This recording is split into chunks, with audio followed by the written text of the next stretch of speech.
Paano ka natuto yan? Nag-aral kasi talaga ako ng sir, electronics. Tapos nag-automotive din.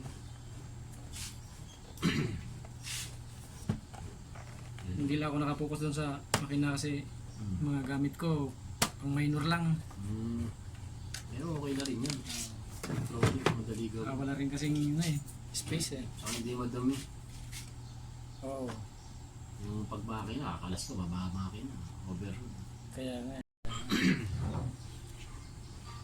Wala talaga tong galaw sir, maski kunti. Magalaw naman. Hanggang saan lang sir yung palo niya? Dalawang guhit. Isang guhit. Talagang kapiraso lang. Kapiraso lang. Ito, speedometer. Yan, mga umaabot din naman ng mga ano. Ng mga 40, 60. Minsan nakatigil na. Hanggang dito lang talaga siya. Hindi na talaga nalampas dito. Kahit matulid ka. Hindi. Gumagana yan. Ang hindi gumagana ito. Pero tingin ko hindi accurate. Pag matulid ka na sir, hanggang saan lang siya? Napalo. Paano siya ng 100? Sobrang tulid na yon. Tama lang. Pero hindi na gumagana itong rig. Mababa nga yung ano niya sir. Mababa yung palo niya. Baba. Hindi nga siya accurate. Hindi na accurate. Sabi ko sa'yo, hindi accurate yung mga gauge.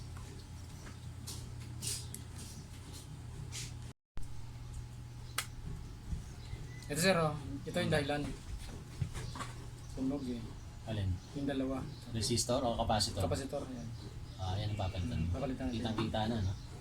Hindi na Sa kailangan. tagal na, no? Sa tagal kasi yan, eh. Oo.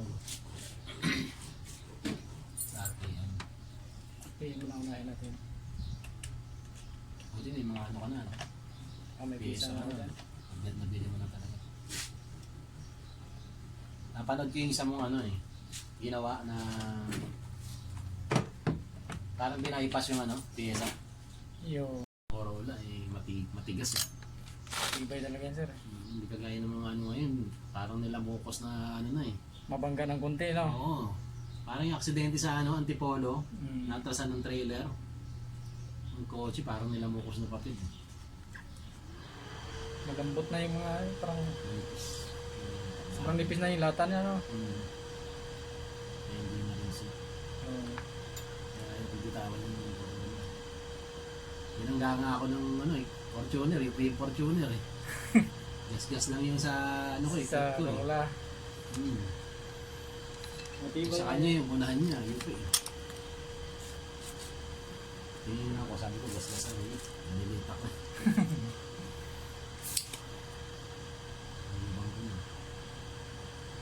Pero siya hindi kasalanan, bigla siyang tumabig ng pakanan. Oo. Kaya naman ako sakit. Kita ko laki ng dami.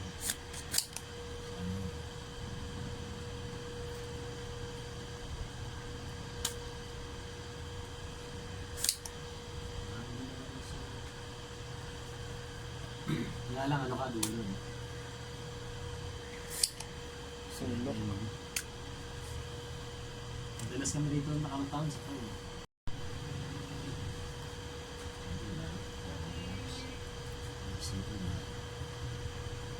May traffic pa, no?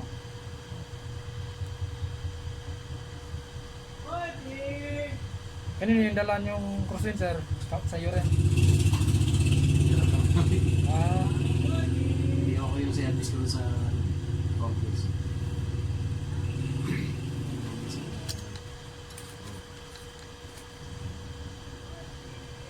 Lahat magmamotor kami. Ayun, init. Hindi talaga. Alam na lang natin ito.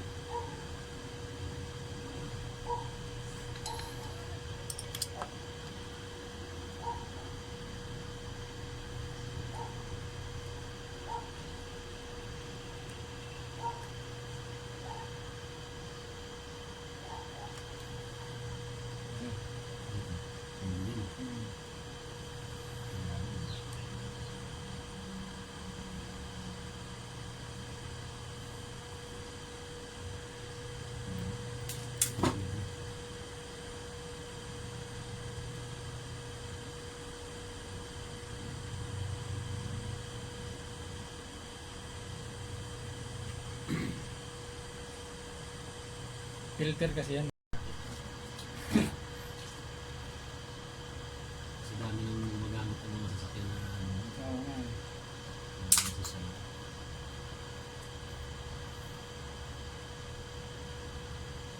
Tsaka marami dito ano, mga old school.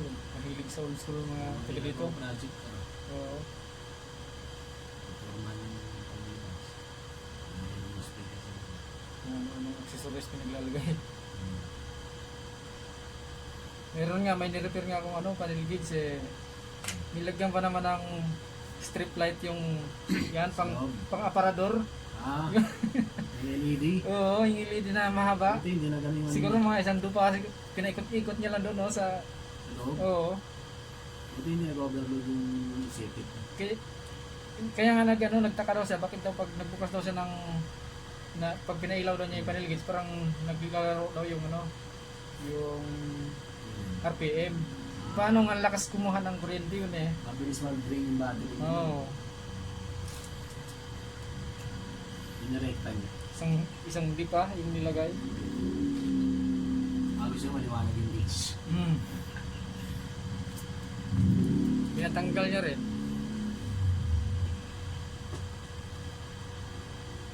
At bumili lang siya ng binili ko, yung integlo na panel. Dinidikit lang. Sa harap. Ano rin sir, hindi rin yun visible eh. Hindi rin yun. Hindi kasi pag naglagay ka kasi no, tinatanggal mo yung needle. Pag once kasi sir na nagalaw mo yung needle na yan, mawawala sa calibration yung pagbalik. Ang kadalasan sir na natatamaan yung fuel at saka temperature. Kaya nasira. Masilan yung dalawa sir eh. Kaya nasira yung Bakit may biglo yan? yung dinikitan ko eh, original Ah. eh. Kasi to, sinop ko doon. Second hand. Doon nag-umpisa. Nung naglagay ka noon. Hindi yan visible talaga yun. Yan na kasi ng ano eh. Kulay eh. Gawa mo. Oo nga, maraming ganyan ay. Nasa 90 ng speed ko talaga. 80 lang reading. Papaso yung ibili daw. Pag tumakbo ka pala ng mga 40, walang reading yun. Oo, mababa lang. 20 nga lang, wala eh. At bumilis na ako, yun, negative na siya.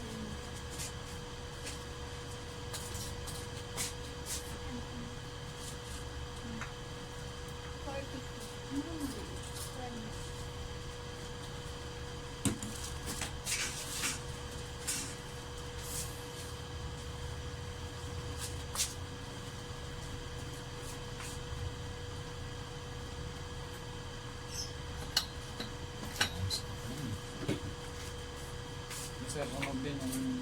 Yung isang nandito sa loob, sunog. Yung isa hindi pa naman sunog, pero palitan na natin. Tama na rin, baka yan mo naman sumunod. Ito sunog.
Hindi nagkahanap dito sa labas.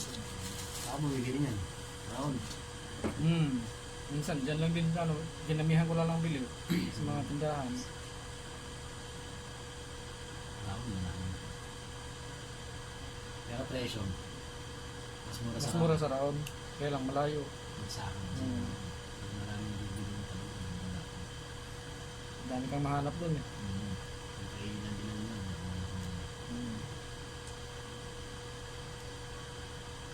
Ang kainan sa akin ng electronics. Kaya nga.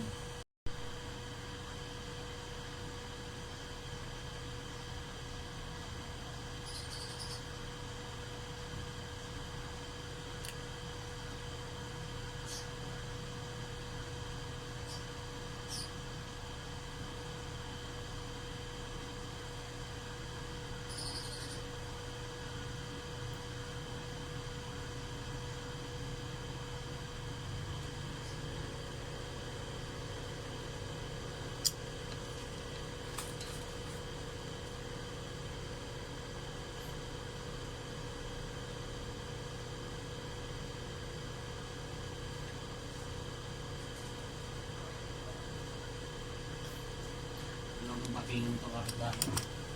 Ano kasi sir? Church? Baptist? Ano yung sinabi mo sa akin kagano? Calvary?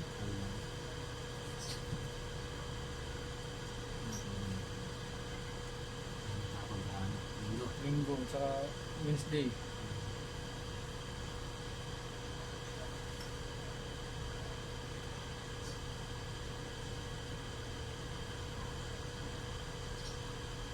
Ano yung matik mo sa tindahan mo? Kaya yung gulo ko kasi. Wednesday, tsaka Linggo.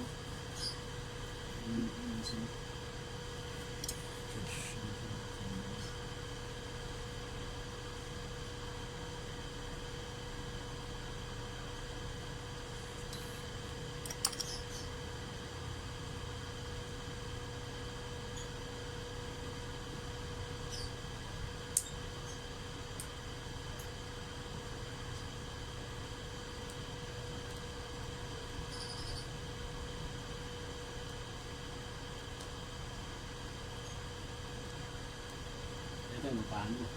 Hindi. Kasarili mo na Sa kanila ni Mrs. to, magulang niya. Ito sarili mo.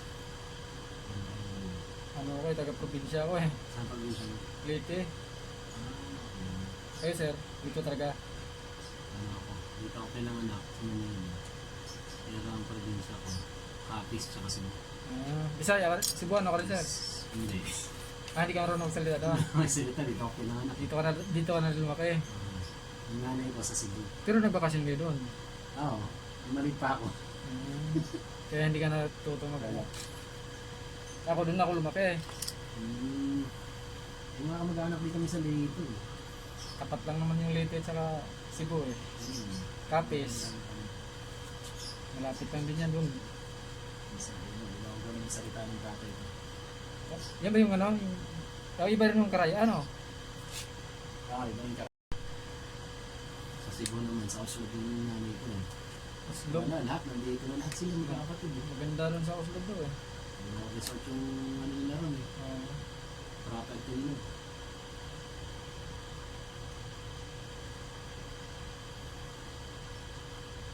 Naalala ko yun, property ng nanay ko. Ang lolo ko. Nasa taas ng bundok eh, mababa ako. Tapos kalsada, dagat niya. Maraming mga ganyang sa probinsya. Magandang, Susunod. yan yung mga magandang gawing resort eh. Mga resort doon.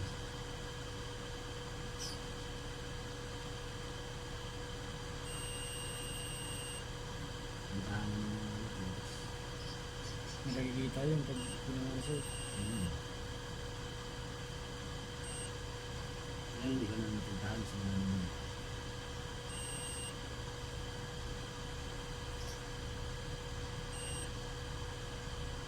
Gusto mo rin manirahan sa probinsya. Gusto na, gusto mo rin.